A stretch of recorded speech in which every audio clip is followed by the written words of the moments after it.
In the fall of 2025, the world's headlines insisted that Australia had turned decisively toward the United States.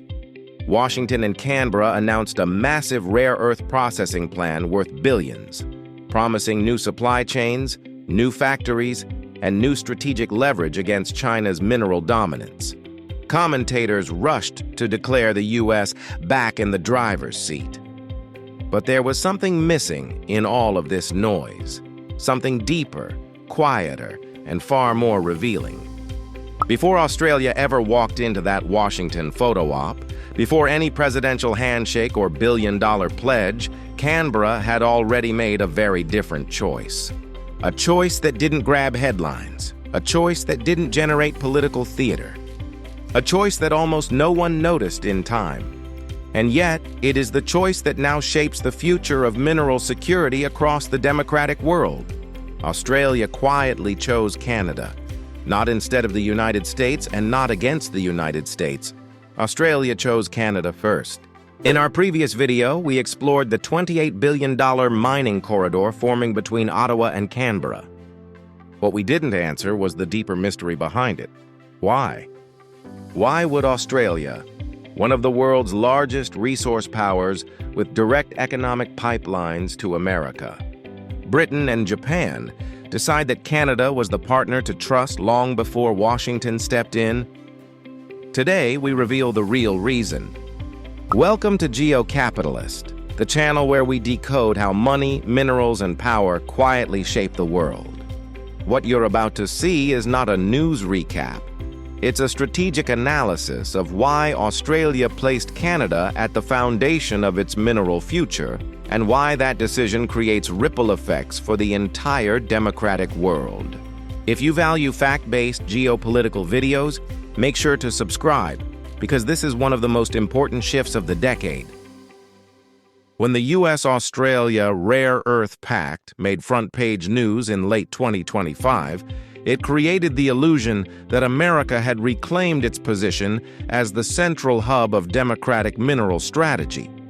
Photos of leaders smiling beside freshly signed agreements dominated television screens. Analysts spoke confidently about a new chapter, as if the partnership had appeared out of thin air. But global strategy rarely begins in front of cameras.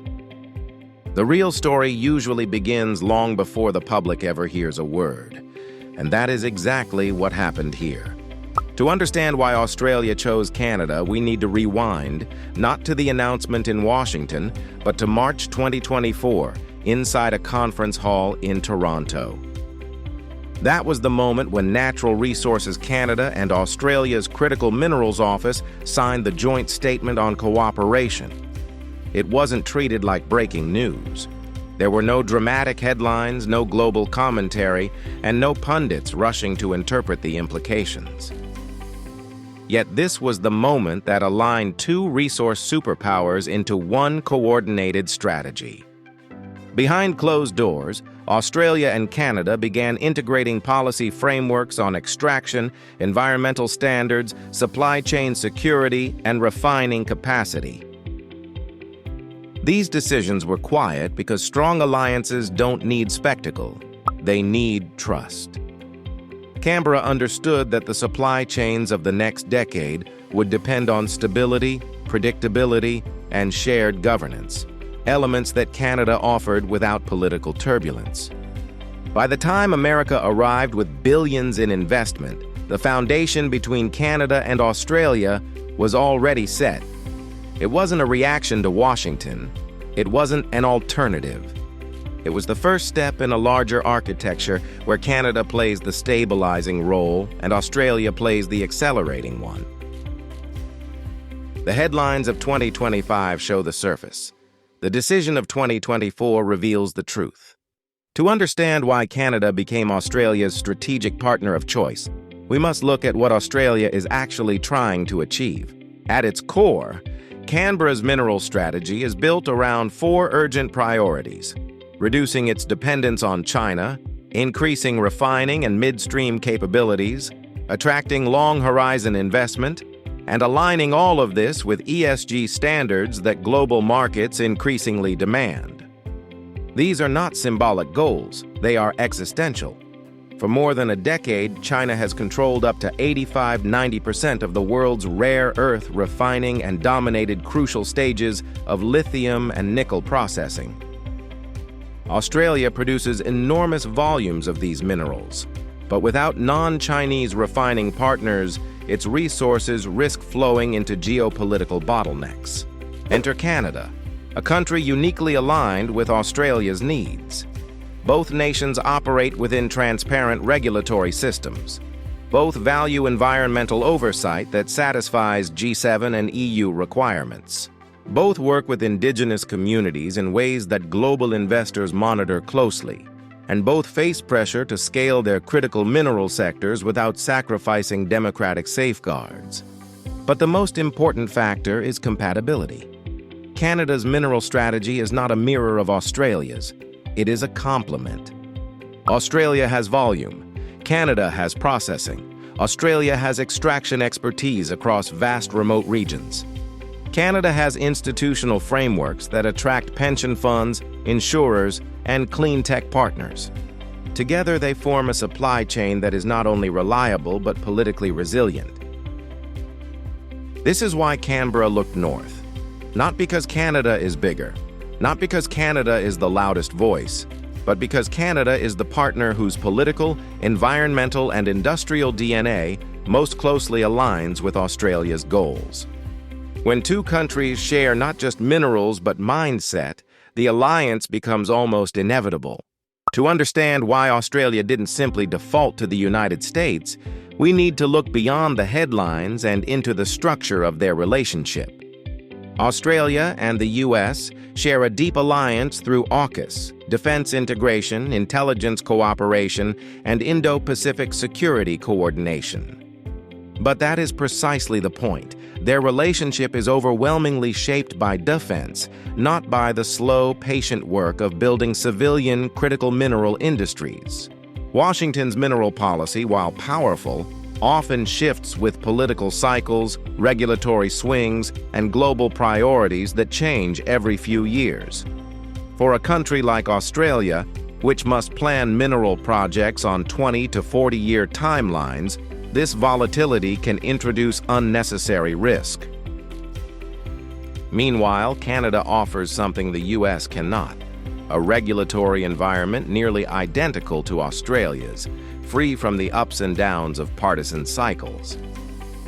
Canadian provinces manage mining with long-term clarity, environmental consistency, and predictable permitting frameworks.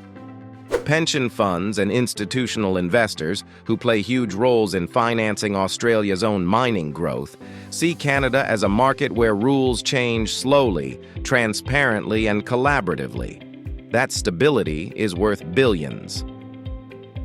Then there is the geopolitical angle.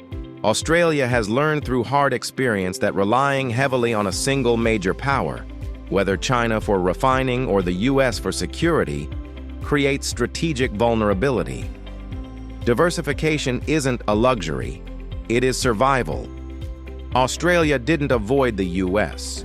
It simply avoided putting everything in one basket. By choosing Canada as its primary minerals partner before signing big-ticket deals with Washington, Canberra ensured that its entire mineral strategy wouldn't be tied to the fluctuations of American politics, markets, or global priorities. In minerals, reliability is more valuable than size, and Canada delivers reliability at scale. The alliance between Australia and Canada didn't appear suddenly in 2024 or 2025. Its roots stretch back nearly 4 decades, to a period when both countries were quietly reshaping their economies. In the mid-1980s, around 1985, Australia and Canada undertook some of the most significant economic reforms in their histories, modernizing mining law, opening markets, liberalizing investment, and embracing global trade. These moves weren't coordinated, but they were parallel. Each country was preparing to become a resource powerhouse for the 21st century. Over time, these parallel paths began to intersect.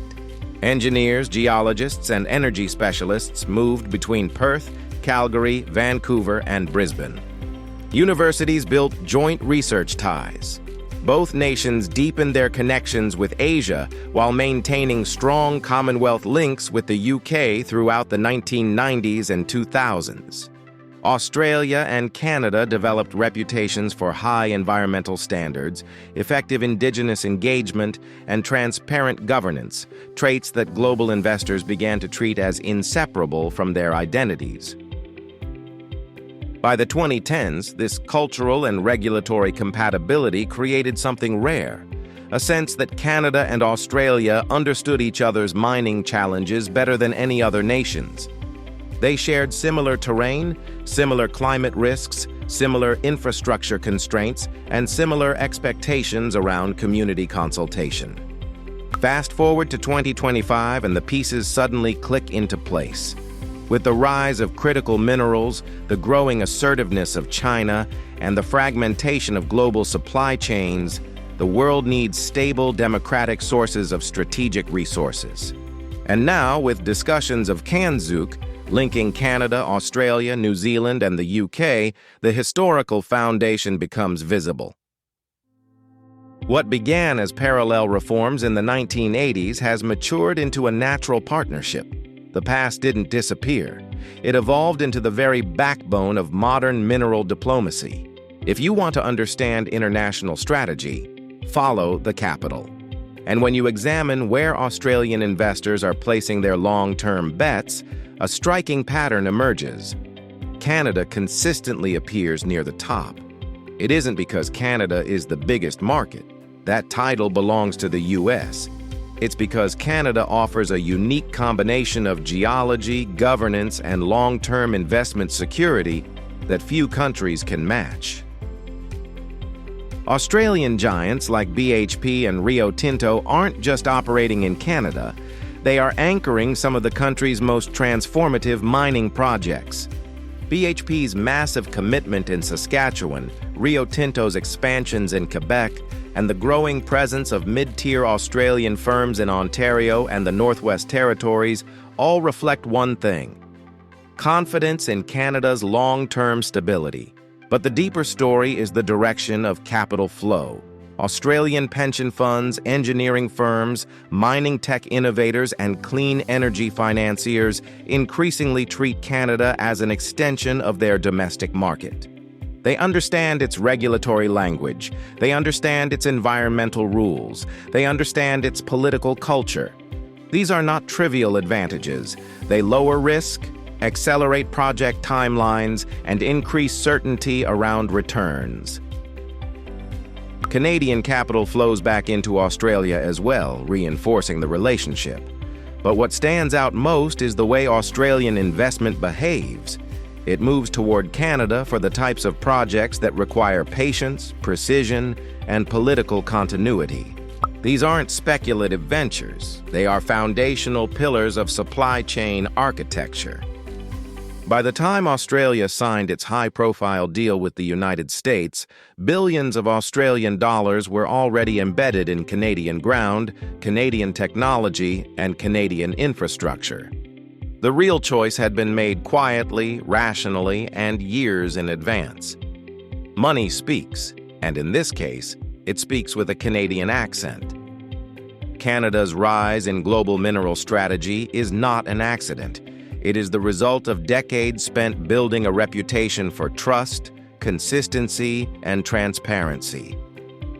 For a country like Australia, whose mineral future depends on long-term partnerships that withstand political cycles, Canada represents something increasingly rare: stability.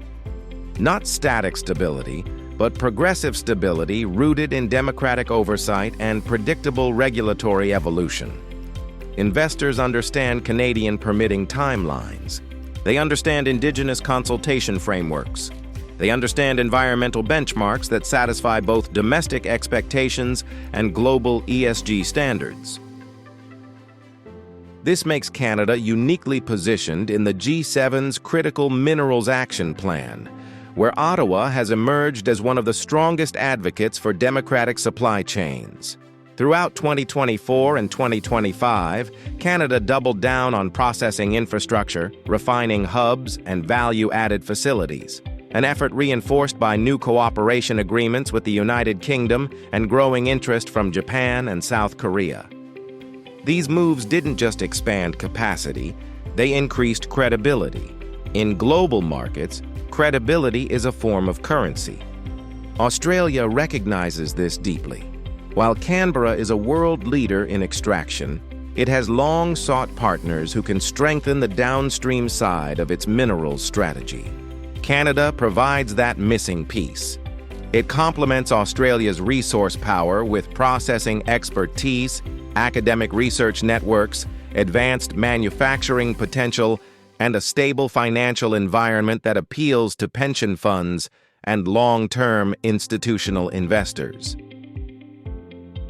This compatibility, this seamless alignment of strengths, is why Australia placed Canada at the center of its minerals future. The partnership is not built on hype or political spectacle. It's built on trust, shared values, and the understanding that minerals power more than economies. They power geopolitical stability. In a world defined by volatility, Canada offers the one thing Australia needs most: certainty. When people ask, which country benefits more, Australia or Canada, they're really asking a deeper question. Who gains more leverage, more influence, more long-term security from this partnership? The truth is that both nations benefit, but in different ways that make the alliance asymmetrically powerful. For Australia, Canada represents diversification, a strategic escape from over-reliance on China for refining and from over-dependence on the U.S. for political support. Australia gains direct access to North America's market, infrastructure, and technology ecosystem without being tied to the swings of American politics. It also gains a partner whose environmental, indigenous, and regulatory frameworks mirror its own, making cooperation smoother and less vulnerable to public backlash. For Canada, the benefits are equally profound. Australia brings technical expertise in extraction across remote regions, advanced automation technology, and decades of operational experience in high-volume mineral production. The Canadian economy gains investment, technological collaboration, and integration into Indo-Pacific supply chains, an asset as global power shifts toward Asia. Australian firms inject capital into Canadian mining towns, fund research clusters, and help accelerate Canada's ambitions to become a processing and refining hub for the democratic world. But the real insight is this: the alliance is not a competition. It is an amplification. Canada gains global influence. Australia gains strategic diversification, and the democratic world gains a reliable, transparent mineral corridor at a moment when instability is becoming the defining feature of global supply chains. When two countries align so precisely in strategy and values, the question isn't who gains more. It's how much more powerful do they become together than apart. Looking ahead, the Canada-Australia partnership is poised to evolve into something far larger than a bilateral alliance. It is laying the foundation for a trans-Pacific and transatlantic resource bloc, a network of democratic nations linked by shared standards, transparent governance, and coordinated mineral strategies. The outlines of this bloc are already visible. In 2025, Canada deepened cooperation with the United Kingdom on critical mineral infrastructure, aligning financing tools, refining capabilities, and ESG frameworks. Australia, meanwhile, expanded its engagements with Japan and South Korea, two industrial powerhouses desperate for secure access to battery materials and rare earths. If these threads converge, as early indicators suggest, a Kanzuk-centric structure could emerge. Canada and Australia as resource anchors, the UK as the financial and technological coordinator, New Zealand reinforcing agricultural and environmental diplomacy, and Japan and South Korea adding industrial scale. The United States would remain an essential partner, but not the sole pillar. This is diversification at a geopolitical level. The decade ahead isn't just about supplying minerals. It's about setting the rules of the next industrial age. And if current trends continue, the nations writing those rules may not be Washington or Beijing. They may be Ottawa and Canberra, quietly shaping a mineral future built on transparency, stability, and democratic cooperation. This was why Australia quietly chose Canada over the US. If this analysis helped you see the global picture more clearly, consider liking, sharing, and subscribing. Your support helps this channel continue delivering calm, fact-based stories in a noisy world. And if today's breakdown opened your eyes to a new alliance, I encourage you to watch our next video, where we explore the next major shift in the world's economic power map. Thank you for watching, and as always, see you in the next one.